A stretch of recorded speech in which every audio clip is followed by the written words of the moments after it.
នៅក្នុងប្រវត្តិសាស្ត្រសិល្បៈពិភពលោកមានបរិយាខ្មែរម្នាក់បានធ្វើឲ្យពិភពលោកទាំងមូលក្រោកឈរទះដៃអបអរសាទរ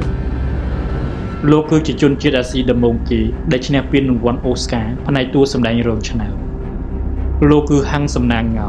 ប៉ុន្តែតើអ្នកដឹងទេថាមុននឹងឈរលើវេទិកាដ៏ខ្ពង់ខ្ពស់នេះលោកបានឆ្លងកាត់នរកលោកីអ្វីខ្លះមុនឆ្នាំ1975លោកគឺជាវេជ្ជបណ្ឌិតផ្នែកសម្ភពម្នាក់នៅភ្នំពេញប៉ុន្តែនៅពេលខ្មែរក្រហមឡើងកាន់អំណាចលោកត្រូវបង្ខំចិត្តលាក់បាំងអត្តសញ្ញាណជាបញ្ញវន្តដើម្បីរស់រានមានជីវិតហើយអ្វីដែលឈឺចាប់បំផុតនោះលោកបាត់បង់ភរិយានិងកូនក្នុងផ្ទៃដោយសារតែលោកមិនអាចវះកាត់ជួយពួកគេបានព្រោះថាបើនៅពេលនោះលោកប្រើចំណេះដឹងពេទ្យខ្មែរក្រហមនឹងដឹងហើយនឹងសម្លាប់លោកចោលភ្លាមនេះគឺជាវិបដិសារីដែលដកជាប់ក្នុងចិត្តលោកអស់មួយជីវិតក្រោយពេលភៀសខ្លួនដល់សហរដ្ឋអាមេរិកលោកត្រូវបានគេជ្រើសរើសឲ្យសម្ដែងនៅក្នុងរឿងវាលពិឃាតហើយលោកធ្លាប់បានមានប្រសាសន៍ថាខ្ញុំមិនមែនសម្ដែងទេខ្ញុំគ្រាន់តែបង្ហាញនៅអ្វីដែលខ្ញុំនិងប្រជាជនខ្ញុំបានជួបប្រទះពិតប្រាកដតែប៉ុណ្ណោះរាល់ដំណក់ទឹកភ្នែកនិងការឈឺចាប់នៅក្នុងសាច់រឿងគឺចេញពីបេះដូងពិតៗរបស់លោក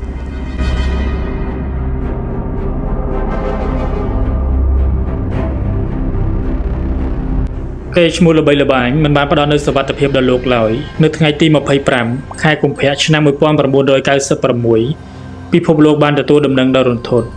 លោកហាំងងោត្រូវបានគេបាញ់សម្លាប់នៅផ្ទះរបស់លោកក្នុងទីក្រុង Los Angeles ប៉ូលីសបាននិយាយថាវាជាការប្លន់ប៉ុន្តែអ្វីដែលចម្លែកបំផុតនោះគឺឃាតករមិនបានយកលុយរាប់ពាន់ដុល្លារដែលនៅក្នុងឡានរបស់គាត់ឡើយអ្វីដែលពួកគេយកទៅគឺមានតែបន្តោងខ្សែកដែលមានរូបថតភរិយារបស់គាត់តែប៉ុណ្ណោះមនុស្សជាច្រើនមិនជឿថាវាជាការប្លន់ធម្មតាទេអ្នកខ្លះសង្ស័យថាវាជាការរៀបចំសម្លាប់ដើម្បីបំបិទមាត់ព្រោះលោកតែងតែនិយាយលាតត្រដាងការពិតពីរបបខ្មែរក្រហមនៅលើឆាកអន្តរជាតិលោកហាំងងោមិនមែនត្រឹមតែជាតារាអូស្ការប៉ុណ្ណោះទេប៉ុន្តែលោកគឺជាវីរៈបុរសដែលបាននាំយកសម្លេងនៃការឈឺចាប់របស់ខ្មែរឲ្យពិភពលោកបានឮ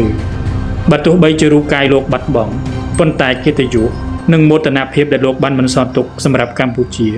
នឹងរស់នៅជារៀងរហូត